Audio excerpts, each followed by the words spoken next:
Kepala SMA N4 Muara Dewi atau yang mewakili yang hormati beserta tim, Bapak Ibu Dewan Guru SMA PGRI Pulau yang juga saya hormati, dengan tidak lupa memanjatkan puji syukur kepada Tuhan Yang Maha Kuasa. Alhamdulillah, pada hari ini kita dapat berkumpul bersama, dan hari ini merupakan hari yang cukup spesial karena kita kedatangan tamu hadir di tengah-tengah kita, yaitu guru-guru hebat dari SMA 4 Mentalat, dari SMA 4 Muara Dewi, yang merupakan salah satu dari sekolah penggerak di Merauke Utara. Pertama-tama kami ucapkan selamat datang Bu beserta tim. Alhamdulillah bisa sampai di sini, barangkali melalui medan yang cukup menantang ya. Dan kami sangat berterima kasih karena kegiatan ini, yaitu penyumasan kurikulum merdeka dari sekolah penggerak yang sebenarnya sudah cukup lama direncanakan, karena Pak Ariana selaku Kepala SMA 4 sudah sering melakukan komunikasi dengan saya untuk kapan bisa melakukan penjadwalan tentang pelaksanaan kegiatan penyumasan kurikulum merdeka ini. Dan akhirnya alhamdulillah disepakati untuk kegiatan pertama itu dilaksanakan pada hari ini 24 Agustus tahun 2024, dan masih ada beberapa rangkaian lagi untuk ke depan. Nah, kalau tidak salah, kalau bisa lihat dari jadwal yang diberikan oleh Pak Ariana, itu mungkin masih ada 3 atau 4 kali lagi. Nah, mudah-mudahan harapan kami kegiatan ini bisa berjalan dengan lancar sesuai dengan apa yang sudah direncanakan, dan Bapak Ibu semua, sekiranya kegiatan penyumasan ini betul-betul dapat dimanfaatkan dengan sebaik mungkin, agar supaya kurikulum merdeka yang sebenarnya mungkin ini bagi Bapak Ibu ya dari SMA 4 secara formal kami sudah mendaftarkan ikut kurikulum merdeka ini di Kementerian sejak tahun pelajaran 2023-2024. Artinya sebenarnya sudah berjalan 2 tahun. Dengan kata lain, kelas 11 itu sudah diterapkan formal. Akan tetapi karena situasi dan kondisi dan juga kekurang pahaman kami di dalam implementasi kurikulum merdeka ini, maka kami masih belum bisa melaksanakan program ini secara total atau sepenuhnya. Nah, oleh sebab itu kedatangan Bapak Ibu sebagai sekolah pengimbas, kami sangat berterima kasih banyak. Mudah-mudahan ini menjadi momen yang sangat berarti bagi kami untuk selanjutnya kami bisa mengimplementasikan program ini di tahun ini dan di tahun-tahun yang akan datang. Oleh sebab itu tidak berlebihan, sekali lagi saya berharap kepada Bapak Ibu Dewan Guru agar kegiatan pembahasan ini betul-betul dapat diikuti dengan baik dan dapat ditangkap dengan semestinya, yang selanjutnya nanti dapat diimplementasikan dalam kegiatan belajar mengajar di kelas. Dan dalam kesempatan ini juga kami menyampaikan permohonan maaf Bu kepada Dewan Guru atau tim dari SMA 4. Barangkali sambutan dan kondisi yang ada di sekolah kami mungkin tidak memuaskan. Namun inilah adanya ya, karena sekolah kami ini berada di, kalau istilah kami di bersama kepala sekolah yang lain itu istilahnya kami ini sekolah luar negeri. Kalau sekolah swasta itu sekolah luar negeri. Jadi kalau mereka yang sekolah negeri seperti sekolah 4, sekolah 1 dan lain sebagainya itu adalah sekolah dalam negeri. Nah, jadi dengan kondisi status sebagai sekolah swasta sudah tentu kondisinya tidak seperti yang kita harapkan, terutama dari segi fasilitas, sarana dan prasarana, termasuk sebenarnya juga dari segi tenaga pendidik. Kami sebenarnya sangat kekurangan tenaga pendidik. Tahun ini kami kehilangan 4 orang guru ya, karena mereka sekolah induknya adalah SMP, jadi mereka ikut tes P3K dan lulus, sehingga mereka ditempatkan sebagian besar di SMP dan ada yang di luar SMP. Nah, sehingga yang ada sekarang tinggal 9 orang dewan guru. Nah, jadi mudah-mudahan kegiatan hari ini betul-betul dapat memberikan warna tersendiri di dalam pelaksanaan tugas kami sebagai tenaga pendidik untuk mengimplementasikan kurikulum Merdeka ini. Nah, saya kira itu saja Bapak Ibu pengantar dari saya. Sekali lagi atas nama pribadi dan juga institusi SMA 3 Laung, kami menyampaikan terima kasih yang sebesar-besarnya kepada tim dari SMA 4 dan mohon maaf kalau ada hal-hal yang kurang pas, kurang berkenan. Dan untuk selanjutnya waktu dan kesempatan kami berikan seluas-luasnya kepada Bapak Ibu narasumber dari SMA 4 untuk menyampaikan hal-hal yang terkait dengan kurikulum Merdeka ini. Demikian akhir kata, wabillahi taufiq wal hidayah. Wassalamualaikum warahmatullahi wabarakatuh. Terima kasih Pak. Assalamualaikum warahmatullahi wabarakatuh. Selamat pagi dan salam sejahtera untuk kita semua.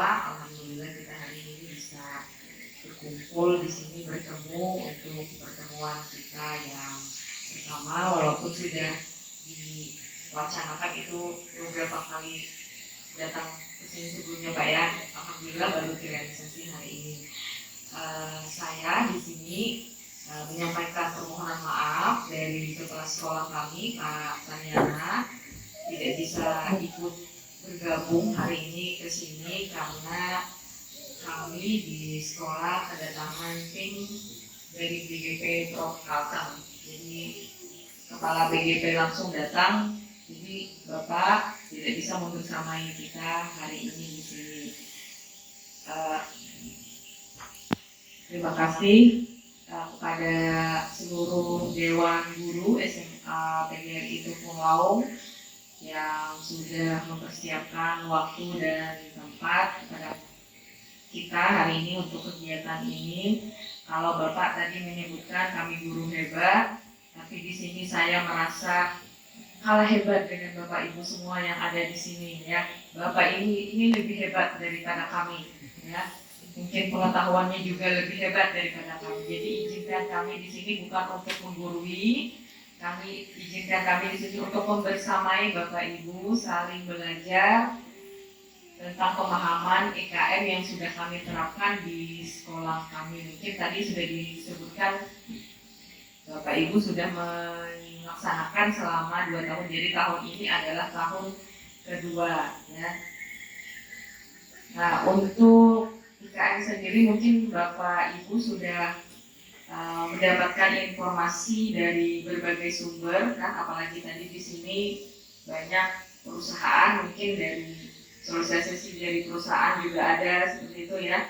Biasanya itu cepat aja ya. Nah, pada intinya IKM implementasi kurikulum Merdeka ini menyempurnakan kurikulum sebelumnya 13 yang sudah kita jalani ya. Jadi menyempurnakan kurikulum terdahulu.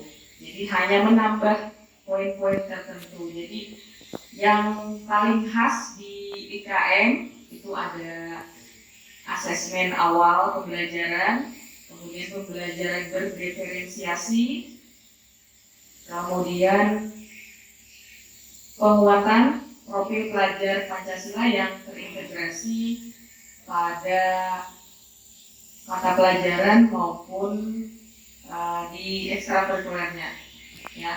Nah, ini hari ini kita pertemuan yang pertama, ya. Insya Allah kalau tidak ada halangan nanti akan kita jadwalkan pertemuan berikutnya. Jadi kalau materinya habis hari ini kayaknya tidak cukup waktunya, Pak. Jadi kami juga pelan-pelan menyampaikan informasi yang kami dapatkan, materi-materi yang esensial, ya. Kemudian mungkin nanti di kegiatannya itu kita lebih banyak berdiskusi, sharing aja ya, supaya apa yang dibutuhkan di sekolah ini, apa yang sudah baik, apa yang perlu kita perbaiki kembali. Jadi hari ini kami kesini membawa tim 4 orang, ya. Yang pertama yang ingin kami sampaikan ini adalah mengenai KOSP, kurikulum operasional satuan pendidikan.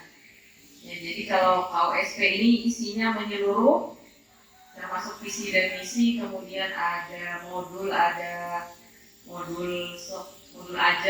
ada modul P5, asesmen dan lain sebagainya. Nanti akan kita jabarkan satu-satu ya Bapak Ibu ya.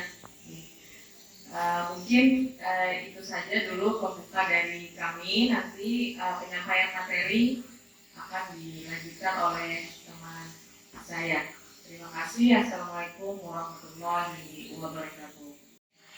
Jadi seperti yang kita ketahui bahwa sekolah-sekolah itu pasti ada yang namanya kurikulum. Nah, berkaitan dengan OSP ini tadi, bahwa sebenarnya untuk kurikulum 2013 dan kurikulum Merdeka itu beda-beda tipis saja. Mungkin hanya istilahnya saja beda. Contoh misalnya, kalau dulu 2013 RPP, sekarang yang kurikulum Merdeka modul aja. Hanya beda istilah saja. Nah, untuk kurikulum Merdeka istilahnya KOSP. Ya, ini tentang pengertian dari KOSP itu sendiri bisa kita lihat bersama bahwa dikutip dari Pusat Informasi Guru Kemendikbud RI, KOSP itu dikatakan sebagai kurikulum yang dikembangkan dan diimplementasikan oleh masing-masing satuan pendidikan berdasarkan kurikulum nasional yang ditetapkan oleh pemerintah. Jadi KOSP ini ditetapkan oleh sekolah namun tetap berpedoman dengan kurikulum nasional yang ditetapkan oleh pemerintah. Jadi kurikulum nasional itu sifatnya hanya nanti akan dijabarkan, disesuaikan dengan satuan pendidikan yang akhirnya nanti akan menghasilkan KOSP. Kemudian berikutnya tujuan KOSP itu ada beberapa, ya. Yang pertama, memungkinkan sekolah untuk mengembangkan kurikulum yang relevan dengan minat bakat dan potensi siswa. Jadi memungkinkan sekolah. Jadi minat, bakat, dan potensi siswa itu dikembangkan oleh sekolah dengan menyesuaikan karakter yang mereka miliki masing-masing. Kemudian berikutnya memanfaatkan sumber daya yang tersedia di lingkungan sekitar untuk mendukung proses pembelajaran. Nah, ini tujuan yang kedua. Jadi tujuan kedua ini disesuaikan juga dengan sumber daya yang ada di lingkungan sekitar. Misalnya contoh ya Bapak Ibu, bahwa di lingkungan sekitar sekolah ini atau SMA Kampung Laut ini sekarang kan sedang ini sebenarnya bisa dijadikan untuk mendukung proses pembelajaran. Nah, ini nanti ada hubungannya dengan yang namanya proyek profil penguatan Pancasila yaitu P5. Ini metode mengajar seperti apa yang mau digunakan pada saat belajar di kelas itu nanti disesuaikan dengan karakter siswa.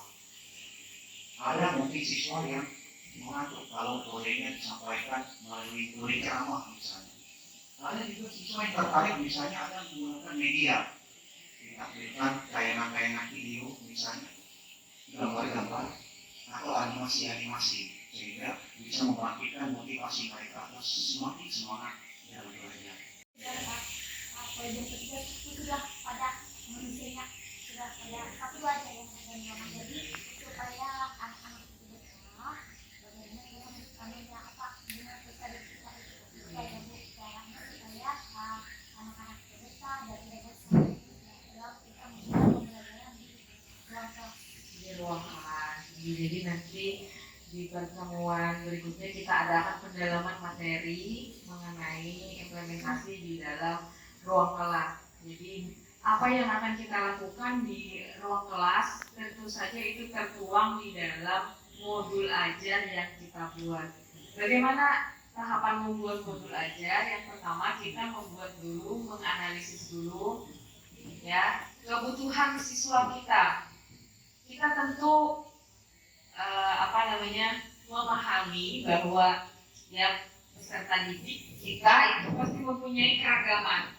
Apa ya contoh keragamannya? Misalnya Bu, sifat boleh, minat, ya, bakat, potensi, ya. Kemudian kesiapan belajar juga mereka. Ada yang berpikir cepat, berpikir lambat, dan berpikir sedang, misalnya seperti itu juga ya. Nah itu juga mempengaruhi nanti pembelajaran kita. Kenapa? Kok siswa yang ini, murid yang ini kok tidak merespon gitu ya, apa yang kita utarakan, apa yang kita sampaikan. Oh ternyata apa ya metode yang kita pakai itu belum pas dengan kebutuhan mereka, seperti itu ya. Iya, jadi tahapan untuk pembuatan modul ajar itu diawali dengan asesmen awal pembelajaran. Misalnya di sini contohnya saya di mata pelajaran saya sosiologi. Jadi di awal semester, di semester pertama itu saya membuat asesmen angket gitu ya. Isinya tuh mudah aja Bu, nggak usah terlalu yang apa ya rumit gitu ya. Misalnya asesmen awal itu kita untuk mengetahui sejauh mana pemahaman mereka, tentang materi kita. Misalnya kan kalau ulun kan sosiologi, karena itu baru di SMA, SMP kan belum ada hafalnya, sehingga ulun itu lebih banyak menggali potensi non kognitif. Misalnya tinggal bersama siapa, kegiatan apa saja yang dilakukan di rumah, atau apa yang dia senangi, atau cara belajar apa yang dia senangi. Hal-hal yang seperti itu kan mempengaruhi nanti kalau peserta didik itu ke sekolah. Misalnya, kalau contoh datang sering terlambat, kalau kita tidak tahu latar belakangnya, maka kita akan memvonis, menghukum, dan segala macam. Padahal setiap tindakan dari peserta didik kita itu pasti mempunyai alasan. Nah hal itulah yang nanti yang dari asesmen-asesmen yang kita sudah jalankan ke anak tadi, kita analisis dan kita tuangkan ke dalam modul ajar kita, termasuk gaya belajar tadi. Ada yang sudah tahu Ibu gaya belajar ada berapa? Ada 3 ya, kinestetik, auditory, dan apa? Visual. Jadi ada yang suka pelajaran itu yang tayangan aja gitu ya. Kemudian ada yang suka membaca aja. Ya, kemudian apalagi zamannya sekarang sudah teknologi, maunya kita gawai ini ya, gadget ini selalu di tangan. Nah, bagaimana kita memanfaatkan gawai ini untuk pembelajaran? Kalau kita ceramah di depan ya Bu ya, itu sering terjadi dulu. Kalau saya kadang mengantar untuk di kelas, anak-anak tuh kadang main handphone di belakang. Berarti kayaknya kurang tertarik seperti itu. Nah, itu tantangan kita membuat pembelajaran kita menjadi menarik yang kita tuangkan di dalam modul ajar. Misalnya di asesmennya nanti, ya, misalnya kayak materi interaksi sosial, pembelajaran sosiologi. Tugas akhirnya nanti membuat poster misalnya. Atau Bu, ulun kadang mau bikin poster, ulun mau menggambar aja, menggambar di karton, boleh. boleh menggunakan Canva, boleh. Nah, jadi kebutuhan-kebutuhan belajar seperti itu yang harus kita penuhi. Kadang selama ini kita memukul rata anak itu ya dengan tugas-tugas yang kita kasih, padahal mereka itu mempunyai bakat dan minat yang berbeda antara yang satu dengan yang lain. Nah itu nanti akan di pendalaman materinya di pertemuan